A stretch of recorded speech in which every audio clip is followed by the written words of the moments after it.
तो महिला जासूसी कांड में सख्त रुख अपनाते हुए राष्ट्रीय महिला आयोग ने गृह मंत्रालय से जांच की मांग की है। आयोग इस मामले में अमित शाह और उनके साहिब की भूमिका के बारे में जानना चाहता है।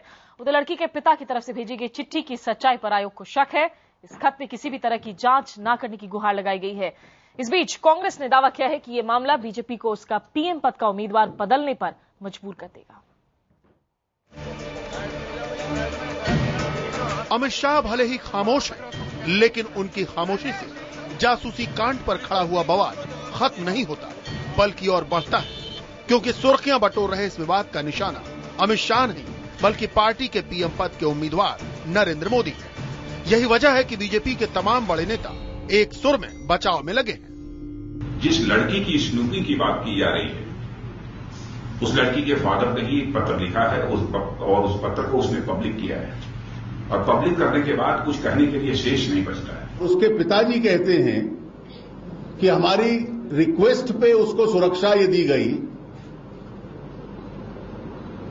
उनको इसकी शिकायत नहीं है, उसकी चिंता इनको है। पिता पत्र लिखकर लोगों से आग्रह कर रहे हैं, कृपा करके हमारी परिवार को तंग न करें, हमें कोई शिकायत नहीं है, लेकिन कांग्रेस पार्टी उसके नेता और मंत्रियों को शिकायत है।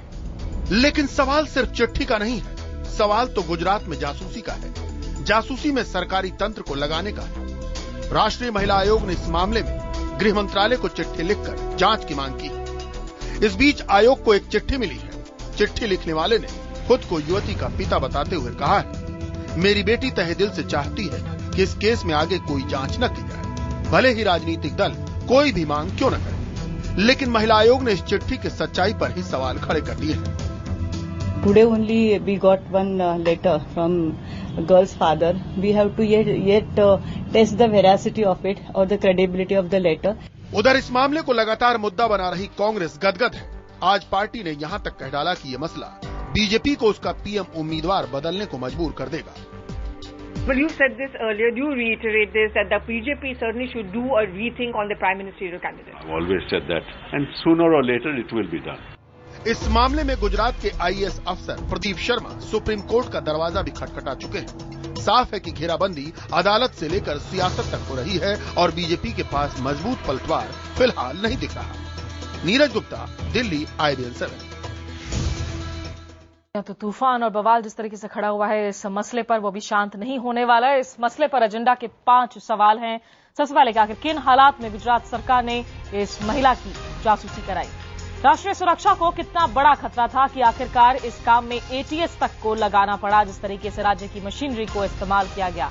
क्या जासूसी के लिए जरूरी कागजी कार्रवाई पूरी की गई थी या नहीं की गई थी? क्या इस जासूसी कांड में कानूनी अधिकारों का उल्लंघन नहीं हुआ? और आखिर में जिन लोगों से लड़की को खतरा था उनके खिलाफ आखिर क्या कार्रवाई की गई? जाहिर है इस मसले पर सवाल तमाम है, जिनके जवाब न बीजेपी दे रही है, न ही गुजरात सरकार। हमारा एजेंडा साफ है, महिला आयोग इस बात की कराए जांच। और इसी एजेंडे पर बातचीत करने के लिए हमारे साथ खास मेहमान आज मौजूद हैं। कांग्रेस महिला मोर्चे की शोभा ओझा, जो इस वक्त स्टूडियो में मेरे साथ मौजूद हैं, राष्ट्रीय अध्यक्ष हैं महिला मोर्चे की। बीजेपी की ओर से सीनियर वकील भी हैं पिंकी आनंद हमारे साथ दिल्ली से जुड़ी हैं। All India Progressive Women's Association की सचिव कविता कृष्णन और आगे चल के महिला आयोग की सदस्य निर्मला सामंत भी हमारे साथ दिल्ली से जुड़ने की उम्मीद है। सबसे पहले अगर मैं कविता आपसे पूछ सकूं आज, क्योंकि एनसीडब्ल्यू की तरफ से पहले एक बयान आया कि भाई होम मिनिस्ट्री जांच कराए, लेकिन अगर पिता और बेटी नहीं चाहते हैं तो इस मामले की जांच नहीं होनी चाहिए। बाद में यह कहा गया कि नहीं, होम मिनिस्ट्री की जांच कराई जाए क्योंकि इस चिट्ठी पर हमें भरोसा नहीं है। इस रुख को कैसे देखती हैं आप? नहीं, पहले तो ये कि देखिए इसमें जो इलीगल बात है वो क्या है। मुझे लगता है कि इसको बात को उलझाने में उलझाया नहीं जाना चाहिए। ये टेलीग्राफ एक्ट के उस कानून का उल्लंघन है जहां पर बहुत साफ साफ लिखा हुआ है कि आप किसी की फोन टैपिंग, किसी की जासूसी तभी करा सकते हैं जब आपके पास होम सेक्रेटरी की ऑर्डर, और ये इमरजेंसी में भी आपको ये ऑर्डर मिल सकती है सरकार को, किसी सरकार को राज्य के होम सेक्रेटरी देंगे। लेकिन 1 हफ्ते के अंदर एक रिव्यू कमेटी, जिसमें चीफ सेक्रेटरी, लॉ सेक्रेटरी और एक तीसरे अफसर होंगे, ये उसको 1 हफ्ते के अंदर रिव्यू करेंगे। तो अगर आपने किसी की भी जासूसी कराई है तो आपको ये कागज सरकार के पास होनी चाहिए। ये एक सिंपल बात है, यही लीगल उल्लंघन है इसमें, ठीक है। ऊपर से क्या रिटन इंस्ट्रक्शंस होने चाहिए, आप ATS को लगा रहे हैं तो आपने रिटन इंस्ट्रक्शन दी, क्या दी, नहीं दी, ये सारी बातें। मेरा ये कहना है कि अब इसमें टेलीग्राफ एक्ट में कहीं नहीं लिखा हुआ है कि अगर कोई सरकार, क्योंकि ये उल्लंघन कोई सरकार ही कर सकती है। टेलीग्राफ एक्ट का वायलेशन हम नहीं कर सकते। टेलीग्राफ एक्ट का वायलेशन सरकार करेगी। अगर सरकार करेगी तो टेलीग्राफ एक्ट में कहीं नहीं लिखा है कि जिसकी फोन टैप की गई उनके कंप्लेंट पर ही वहां पर कोई ये हो सकता है। वो क्योंकि ये मामला जो है लार्जर बिग क्वेश्चन की ओर भी पॉइंट आउट करता है। निर्मला सावंत जी हमारे साथ जुड़ चुकी है। निर्मला जी, पहले तो अगर आपसे मैं बिल्कुल साफ मानूं कि इस वक्त क्या कोई कश्मकश की स्थिति है राष्ट्रीय महिला आयोग में कि इस मामले की जांच तभी होनी चाहिए अगर पिता और बेटी कहें, या आप लोग उनके रवैये के अलावा भी जो है आपको लगता है कि नहीं इस मामले की जांच होनी चाहिए? एक्चुअली ये जो ऑडिबिलिटी क्लियर नहीं है, लेकिन मैं ऐसे मान के चलती हूँ कि आप ये पूछ रहे हैं कि महिला आयोग का आगे क्या रवैया होगा, तो मैं ये कहना चाहती हूँ कि महिला आयोग के पास उसके पिताजी की किसी शख्स ने एक चिट्ठी छोड़ के रखी थी गार्ड के पास। हमें ये अभी ये प्रूव नहीं हो रहा है कि उनके पिताजी थे। हम ये चाहते कि वो अगर इतनी सीरियस है और ये फैमिली डिस्प्यूट है और वो नहीं चाहते हैं, तो हमने उनको एक चिट्ठी लिखी है कि वो क्लैरिफाई करे, वो खुद आके यहाँ पे बोले, खुद आके। तो हमें कैसे पता चलेगा कि उनके पिताजी थे? हमने किसी को देखा ही नहीं। एक गार्ड के ऊपर निर्मला जी, और वही चिट्ठी आज हमको मिली, वो सारे मीडिया को कल मिली। निर्मला जी, सिर्फ एक सवाल यहाँ जोड़ना चाह रही हूँ। क्या आप ये कह रही हैं कि कल को अगर ये साबित हो जाता है कि सही में ये चिट्ठी उसके पिता ने ही लिखी है, लड़की भी चाहती है जांच ना हो, क्या महिला आयोग कहेगा कि फिर हमें जांच की जरूरत नहीं है? क्या आप ये कह रही हैं? एक है कि दो चीजें हैं इसमें। एक महिला की जो पर्सनल प्राइवेसी है उसको टैप किया गया है और वो सरकार उसके ऊपर चुप्पी साधी हुई है, सरकार कुछ बोल नहीं रही है। और अगर फैमिली मैटर है तो there is nothing to hide about it. अगर फैमिली मैटर है, उसमें क्या फैमिली मैटर था? फैमिली मैटर में कुछ भी हाइड नहीं होते। There is nothing to be hidden about family matter. Shobha ji, क्या आप इस बात से इत्तेफाक रखती है कि अगर फैमिली मैटर है तो उसके जांच की जरूरत नहीं पड़ेगी, या इसे आपको लगता है कि चूंकि एक लार्जर स्टेट मशीनरी के इस्तेमाल की बात है, जरूरत नहीं होती है? देखिए, इसमें दो तीन चीजें, निर्मला जी आपके पास वापस आती हूं मैं, इसमें दो तीन चीजें बहुत खुल के आई हैं। एक, सबसे पहले कैसे ये टेप जो बाहर आई, तो सबसे पहले मुद्दा ये था कि राजनाथ सिंह जी आए, उन्होंने कहा, चिट्ठी दी पिताजी की कि सुरक्षा की मांग, सुरक्षा शब्द को मैं अंडरलाइन करती हूँ, सुरक्षा की मांग थी। जो टेप खुल के आए हैं, पता लग रहा है उसमें सुरक्षा का कोई लेना देना ही नहीं है। उसमें सुरक्षा की बात आ कहां रही है? वहां तो वो लड़कियां असुरक्षित है, उल्टा वो युवतियां असुरक्षित है, जिसकी तथाकथित कहा जा रहा है कि सुरक्षा की जा रही थी। गुजरात सरकार, होम मिनिस्टर पूरे दिन उसकी सुरक्षा करने में लगे हुए थे, पूछ रहे थे कहां जा रही, कहां आ रही, क्या कर रही। तीन एजेंसियां, एटीएस लगी है, स्टेट आईबी लगी है, क्राइम लगी है, वो प्रदेश के अंदर कहां घूम रही, प्रदेश के बाहर कहां घूम रही है, सब पे नजर रखी जा रही। 35 दिन नजर रखी जा रही। कुल मिला के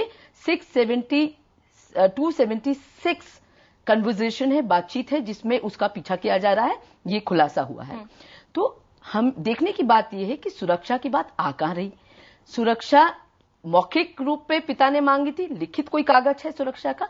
किसी भी मुख्यमंत्री से कोई सुरक्षा पिता अपनी बेटी के लिए मांगेगा तो मौखिक रूप से सुरक्षा मांगेगा, तो क्या मुख्यमंत्री उसको तीन एजेंसी उसके पीछे लगाएंगे? राइट टू प्राइवेसी उसकी हमने अटैक की है, टेलीग्राफ एक्ट को वायलेट किया है, उसकी फोन टैप हुई, उसके ही नहीं, उसके रिश्तेदार। इस पूरे मेरा इसमें एक चीज, लेकिन पिंकी के पास एक चीज मुझे क्विकली यहाँ क्लैरिफाई करना है, लेकिन कि बात जो है वहां ये नहीं है कि ये लड़की की प्राइवेसी का मामला है और क्या क्या है। बात यहाँ किसी इंडिविजुअल पर्सन का या फैमिली मैटर या पर्सनल मैटर है ही नहीं। ये एनसीडब्ल्यू को भी समझना चाहिए, कांग्रेस पार्टी को भी समझना चाहिए। इसमें बहुत सीधी बात है, ये हर नागरिक के अधिकार का सवाल है, ये हर नागरिक का कंसर्न है। क्योंकि अगर हमने किसी एक सरकार को इजाजत दे दी कि किसी के भी कहने पर उसने कानून तोड़ करके इलीगल जासूसी की किसी नागरिक पर, तो समझिए कि हम लोग हर सरकार को ये इजाजत दे रहे हैं कि वो हम पर भी ऐसी जासूसी ये क्या एक ऑटोक्रेटिक स्टाइल, एक तानाशाही रवैया है? इस पर भी सवाल खड़ा करता है। पिंकी आनंद, आप कानून को समझती हैं, जिन आधार पर यहां पर कविता सवाल खड़े कर रही हैं, आपसे जानना चाहूंगी, बीजेपी जब से ये मामला सामने आया है, आप लोगों ने डिनाई इन ट्रांसक्रिप्ट को नहीं किया है, आप लोगों ने इस बात को भी इनकार नहीं किया है कि इस लड़की की जासूसी की गई। एक सीधा सा सवाल पूछा जा रहा है कि क्या परमिशन सही मायने में आधिकारिक रूप से थे ऐसा सर्वेलेंस करने के लिए? उसके जवाब साफ नहीं मिल रहे हैं। और किस हद तक खतरा था लड़की को कि आपको एटीएस तक को इस्तेमाल करना पड़ा? क्या उसके लिए कोई जस्टिफिकेशन है? श्वेता, सबसे पहले तो एक बात क्लियर कर दें कि ये जो सीडीज पेश की गई हैं, इनकी ऑथेंटिसिटी पे पूरा क्वेश्चन है, पूरी डिस्प्यूट है कि ये वैलिड है, ये क्रेडिबल है, ये टेस्ट की गई है। ये अभी तक सीडीज सीबीआई के पास थी और काफी समय से थी। इनकी अभी तक जांच नहीं हुई है। आपके पार्टी के जो वरिष्ठ लोग हैं उन्होंने अभी तक कंटेंट को डिनाई नहीं किया है। जी एक मिनट, बिल्कुल डिनाई किया है। उसकी ऑथेंटिसिटी पे पूरा डिस्प्यूट आज तक है और रहेगा जब तक उसकी क्रेडिबिलिटी कोई भी स्टैब्लिश करने की क्षमता न रखता हो, जो उन्हें ही कर पाएंगे। एक चीज। दूसरा प्रश्न जो आज तक नहीं उठा है कि ये सीडीज अमित शाह जी की टेप कैसे हुई। जो कहा जाता है कि अमित शाह की कॉन्वर्सेशन टेप हुई है, वो किस परमिशन से हुई है, उसके ऊपर कोई अंदेशा अभी तक सामने नहीं आया है। ये सीडीज आगे आई कैसे हैं, उस व्यक्ति के थ्रू जो खुद ही एक अक्यूज है एक मैटर में, और 4 साल के बाद सडनली जब इलेक्शन टाइम आता है तो ये सीडीज आती हैं। चौथी बात, अगर उल्लंघन कोई भी आज की तारीख में बात कर रहा है तो राइट ऑफ प्रिवेसी लड़की की बात कर रहा है कि महिला की प्रिवेसी का उल्लंघन हुआ है। ज्यादा से ज्यादा वो टेलीग्राफ एक्ट की वायलेशन की बात करते हैं। तो इसमें समाज के ठेकेदारों का मुझे समझ में नहीं आता। आज की तारीख में एक एनसीडब्ल्यू का एक मिनट, एनसीडब्ल्यू का कहां से अगर दायित्व होगा, अगर लड़की उनके सामने नहीं है, लड़की की कोई कंप्लेन नहीं है, उसके पिता की चिट्ठी है, हाँ अगर चिट्ठी गलत पाई जाती है वो अलग बात है, लेकिन कोई भी complain national commission for women, ज्यादा से ज्यादा एक टेलीग्राफ एक्ट के वायलेशन का सवाल हो सकता है। ये महज एक टेलीग्राफ एक्ट के वायलेशन का सवाल नहीं है। अमेरिका में जब हमने देखा एनएसए कांड हुआ, जब पता चला कि सरकारें वहां पर नजरें रख रही है, किस तरह से हंगामा मचा। आप एक सरकार की बात कर रहे हैं जहां लगातार आरोप लग रहे हैं आपके प्रधानमंत्री पद के उम्मीदवार पर। जेटली जी, स्मिता, आज की तारीख में जो आप अमेरिका की बात कर रहे हैं, चाहे भारत की बात कर रहे हैं, वो जो इंट्रूजन है, जो 1 मिनट आप कहने देंगे तो पिंकी जी सुनेंगी भी। अगर आप बात कर रहे हैं, वो उस चीज की बात कर रहे हैं जहां स्टेट गवर्नमेंट किसी इच्छा के बगैर, किसी की इच्छा के अगेंस्ट वहां पर कोई भी स्नूपिंग। 1 मिनट आप खत्म करने देंगे तो शायद आपको सुनने को कुछ मिलेगा, शायद ना मिले। लेकिन वो इंटेलिजेंस एजेंसीज जब स्नूपिंग करती हैं, स्टॉकिंग करती हैं, जब फोन टैपिंग करती हैं बिना किसी व्यक्ति की रिक्वेस्ट करे हुए, जहां पर लॉ एंड ऑर्डर और सिक्योरिटी का प्रश्न उठता है, वहां पर आप देखेंगे टेलीग्राफ एक्ट में भी प्रावधान है कि कुछ समय तक प्रोवाइड हो सकता है। इसमें वो इश्यूज जो आप सारी जजमेंट्स के रेस कर रहे हैं या टेलीग्राफ एक्ट के रेस कर रहे हैं, वो आपको अप्लाई एक तो नहीं करते, और दूसरा आज की तारीख में अगर किसी का उल्लंघन हुआ है तो डेफिनेटली समाज का नहीं हुआ है, ना समाज के ठेकेदारों का हुआ है। अगर लड़की का कुछ उल्लंघन, अगर लड़की, आप वकील हैं, एक बात सुन लीजिए, अगर महिला का उल्लंघन हुआ था, पिंकी जी देखिए, मामला जब से सामने आए, हमने ना महिला का नाम लिया है, प्रिवेसी को हम भी समझते हैं, मैं भी महिला हूं, और हम ना संबंधों की बात कर रहे हैं, हम टेक्निकल बड़े इश्यूज पर बात कर रहे हैं। मैं जरा यहाँ कुछ चीजों को क्लियर कर दूं। पहला तो ये कि जो उल्लंघन की बात एनएसए कांड या वाटरगेट स्कैंडल या अभी जो बात हो रही है, वो बात यहां पर नहीं है। उसकी गारंटी कैसे होगी कि स्टेट हमारे निजता का उल्लंघन नहीं करेगी? उसकी सोल गारंटी टेलीग्राफ एक्ट है। टेलीग्राफ एक्ट हमारे और एक पुलिस स्टेट, एक मिनट मुझे पूरा करने दीजिए, एक पुलिस स्टेट और हमारे बीच में सिर्फ टेलीग्राफ एक्ट खड़ी है, ठीक है। अगर हमने कह दिया कि हमें परमिशन मिली कुछ अंदाजा नहीं है, तोड़ना पड़ा, कानून तोड़ करके पिंकी जी आपकी सरकार को, गुजरात की सरकार को टेलीग्राफ एक्ट का उल्लंघन क्यों करना पड़ा, इसका जवाब देश को देना पड़ेगा। यहाँ मैं लड़की से बात भी नहीं करना चाहती, लड़की के फादर से हमारा कोई लेना देना। दूसरी बात ये, आप उन ट्रांसक्रिप्ट को पढ़िए, अगर वो जासूसी, पहली बात कर लीजिए, उनकी ट्रांसक्रिप्ट था तो उस लड़की से ही पूछ क्यों नहीं लिए कि आप किस फ्लाइट से जा रही हैं, आप आइसक्रीम खाने कहां जा रही हैं, आपके कमरे में कौन बैठा है? आपने भी उन ट्रांसक्रिप्ट को देखा है, जिस हद तक एक स्टेट मशीनरी को अप्लाई किया गया है। अगर जवाब देना सुनना चाहेंगे तो शायद सुन लीजिएगा। जी बताइए। आज की तारीख में अगर कोई महिला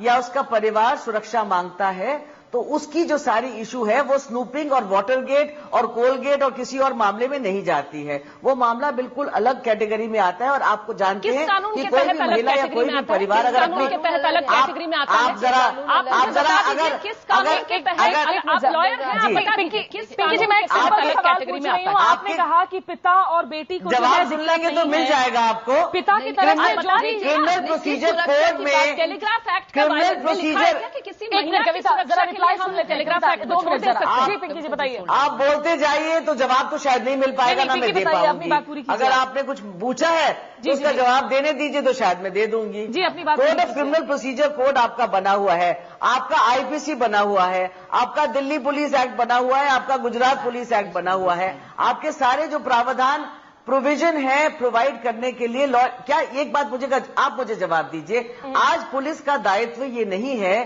कि वो किसी भी महिला या किसी भी व्यक्ति या किसी भी पुरुष या किसी भी बच्चा या किसी भी बालिग या किसी भी नाबालिग इंसान या व्यक्ति को law and order, law and security provide कर सकता है या नहीं। आप इस बात का पहले मुझे एक जवाब दे दीजिए। ऐसी स्थितियां, माफ कीजिएगा, एक मिनट और सुन लीजिएगा।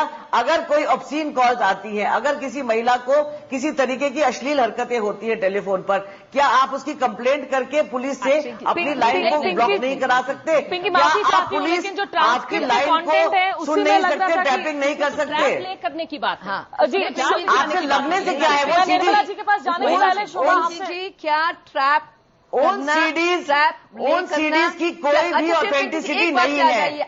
मैं एक सवाल बस आपसे करना चाहती हूं कि क्या आज मेरे पिता जाके कहें मोदी जी से या शिवराज सिंह से या किसी भी सीएम से कि मुझे खतरा है, मौखिक रूप से कहें। ये सब पर्सनलाइज करना आपके लिए भी अच्छा नहीं है। बात आप तो सुनती नहीं है जब दूसरे कहते हैं। चलिए शोभा जी, मेरा कहना है कि अगर मौखिक रूप से किसी भी महिला के पिता, पुत्र, भाई जाके मांगते हैं सुरक्षा, तो क्या केवल मौखिक कोई लिखित आदेश होता है? नहीं, अगर देश में कोई सरकार है कि नहीं? क्या वो उनके रिश्तेदार हैं कि रिश्तेदार होते, पर्सनल कुछ होता? शोभा जी, यहाँ पे मैं आपसे ये जरूर जानना चाहूंगी, पिंकी जिस बात को खड़े कर रही हैं कि यहाँ पिताजी की तरफ से कहा जा रहा है कि भाई एक निजी मामला था, एक दिक्कत थी, निजी तो वो मामला हमारे से पीछे रह गया है। देखिए, निजी मामला नहीं है, यही मैं बात कहना चाहती हूँ। निजी मामला होता तो सिर्फ यूपीए सरकार चाहती है, भाई भतीजे, क्योंकि नरेंद्र मोदी जी की जो पॉपुलैरिटी मंत्री अगर पूरे सरकारी तंत्र को लगा रहे, पूरी सरकार को उनके पीछे लगा रहे, तो ये निजी मामला कहाँ से? लीकेज पर जिस तरीके से सवाल खड़े हो रहे हैं, मामला कहाँ से? सीडी के वेरी क्रेडिबिलिटी पर सवाल खड़े हो रहे हैं, उस पर कहा जा रहा है कि इसके पीछे जो है राजनीतिक रंग, बिल्कुल राजनीति नहीं। न तो कांग्रेस ने इसे लीक किया, सिंघल जो कि पुलिस अफसर थे इनके, जिनसे अमित शाह और मोदी जी अपने उल्टे सीधे काम कराते थे, जिनकी इसलिए हुई थी उन्होंने ये क्योंकि उनकी चार्जशीट जो भी करा वो उन्होंने किया। इसमें कांग्रेस कहीं नहीं है। टेप करने वाली एजेंसी की पोस्ट है। शोभा जी, ये बात कृपया करके अब आप बोल लीजिए, दूसरों को तो टेप कोबरा पोस्ट ने और गुलेल ने रिलीज किया। और ये आज मामला कांग्रेस, बीजेपी, लेफ्ट किसी का नहीं है। ये मामला इस देश में मौलिक अधिकारों का है। जैसा कि कविता जी ने कहा, मैं मानती हूं कि वाकई क्या हम सुरक्षित हैं इस देश में? क्या हमारा पीछा हो रहा, जासूसी हो रही, सरकार हमारे पीछे लग रही, हम कहां उठ रहे, कहां बैठ रहे? क्या ये विषय है सरकार का? ये सरकार निर्मला जी, इनफैक्ट यहाँ मैं आपको अगर लाकर आ सकूं, ये जिस तरीके से ये सवाल खड़े किए जा रहे हैं कि वो लड़की असुरक्षित थी, एनसीडब्ल्यू के लिए क्या आप लोग खुद प्रिवेसी को ध्यान में रखते हुए, निजता को ध्यान में रखते हुए, क्या जरूरी होगा इस लड़की से या उनके पिता से खुद पर्सनल कांटेक्ट करना? क्योंकि हो सकता है कि ये पिछले 10 साल बाद अगर ये मामला उछाला जा रहा है, ये किसी दबाव में हो और दबाव के तहत ऐसी चिट्ठियां लिखी जा रही हो। मुझे पूछ रहे आप? जी निर्मला जी। हेलो जी। हाँ, ये आपने बहुत सही सवाल किया कि हमारे सामने भी ऐसे सवाल है, क्योंकि उस लड़की की जो डिग्निटी है, उनकी जो कॉन्फिडेंशियलिटी है, वो वाकई में अगर लड़की के तरफ से चिट्ठी आ गई तो हम उनको बिल्कुल ध्यान में देखते हैं और देखना भी चाहिए। इसीलिए हमें ये पता नहीं चल रहा है कि अगर लड़की के डिग्निटी का सवाल है और इतना सीरियसनेस है तो इस तरह से चिट्ठी छोड़ के जाने का क्या मतलब होता है, और मीडिया के सामने वो चिट्ठी हमारे आने पहले ही बांटने का क्या सवाल होता है। इसमें हम लोग खुद भी कंफ्यूजन में हैं। उसकी जो वेरासिटी है वो इस्टेब्लिश हो नहीं रही है। इसलिए हमने ही उनको चिट्ठी लिखी है आज कि प्लीज आप सामने आइए। लड़की के लिए भी उनका स्टेटमेंट लेना बहुत जरूरी है। हम लोग उनकी पूरी कॉन्फिडेंशियलिटी रखेंगे और साथ में पिताजी के हिसाब से उनको भी अगर सामने आएंगे। और 2009 में क्योंकि एडिशनल जैसे हम इंफॉर्मेशन, एडिशनल पर्टिकुलर्स हम लोग, क्योंकि हमने उनका केस अभी रजिस्टर किया है। जब हमारे यहाँ जब हमने चिट्ठी देखी थी तो एज पर हमारी जो मैंडेट होती है, we have to register the complaint. हमने उनका रजिस्टर कंप्लेंट करने के बाद वहां हमने नहीं रख सकते, इमीडिएटली हम उनको एडिशनल इन्फॉर्मेशन के लिए लिखते हैं, वो लिखा गया है। निर्मला जी, और हमने उनको 7 दिन का टाइम दिया है। निर्मला जी, अभी 7 दिन का टाइम दिया है, विद इन 7 डेज। हम जिस तरीके से इन ट्रांसक्रिप्ट्स को देखा है, जो मामले सामने आए हैं, इसमें कई पहलू हैं जिन पर हम चर्चा नहीं करेंगे और ना ही आगे हम इसको सामने लेकर आएंगे। लेकिन क्या इससे देखकर लग रहा है कि सही में वो लड़की असुरक्षित थी जिसके लिए इस लेवल पर स्टेट मशीनरी का इस्तेमाल किया गया, या फिर कई जगह ऐसी बातें आ रही थी कि मानो ट्रैप किए जा रहे थे? इसीलिए इसीलिए हम कुछ भी अनुमान अभी कैसे निकालेंगे। उनको भी एक चांस, फेयर चांस देना चाहिए। 7 दिन का वक्त उनको दिया गया है, उसमें अगर उन्होंने खुद ने ही बोला है, उनके पिताजी ने, कि उनको कोई फैमिली प्रॉब्लम था और देखा जाएगा तो केस जो है वो जासूसी की है। तो हमें ये नहीं पता चल रहा है कि जासूसी की केस है, उसमें स्टेट मशीनरी का दुरुपयोग किया गया है, ऐसी चीजें सामने आ रही है। उसमें टेलीग्राफ एक्ट जो होता है उसमें टेलीफोन इंटरसेप्ट किए गए हैं, उसमें जो प्राइवेसी मेंटेन करनी चाहिए वो किए गए नहीं है, और अचानक सा एक लेटर आता है कि अभी हमको इसमें कुछ करना नहीं है। तो अगर उसमें आपको कुछ करना नहीं तो लड़की के पिताजी भी नहीं आ रहे, वहां गवर्नमेंट भी डिनाई नहीं कर रही है कि हमने ये नहीं किया है, वो भी एक्सेप्ट कर रही है कि हमने ये किया है। लेकिन ये है कि ये कहते हैं कि लड़की के कहने से किया है, पिताजी पॉइंट्स आप रेस कर रही हैं। कविता उनको सामने जी, कविता कुछ कहना चाह रही है, लेकिन उसके पहले कविता मैं एक बार पिंकी से एक छोटा रिएक्शन ले जाऊंगी। पिंकी, जिस तरीके से यहाँ चूंकि गुजरात की सरकार ने अभी तक डिनाई नहीं किया है कि ये मामला हुआ ही नहीं, जासूसी हुई है, ये लोगों को पता है।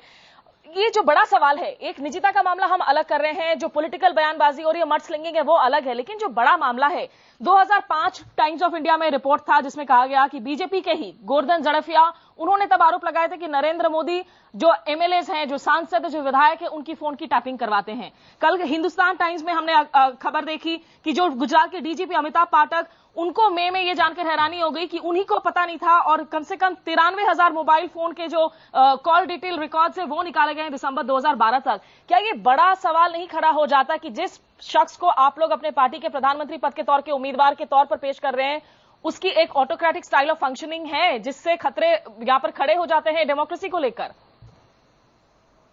स्मिता जी, आज जो हम बैठे हैं ना, ये चर्चा कर रहे हैं, किस बात पे कर रहे हैं कि यूपीए सरकार चाहती है कि कुछ ना कुछ डर्टी ट्रिक्स डिपार्टमेंट लेकर अपना किसी तरीके से मोदी जी की जो पॉपुलैरिटी उसको डाउन करे। एक बात। दूसरी बात, किस चीज का बात हो रही है, ये नहीं कि टैपिंग अब हुई थी तब हुई थी, इस महिला के बारे में हो रही है, जो महिला खुद अपने पिता के थ्रू ये मानकर चलती है कि उसकी सुरक्षा मांगी थी।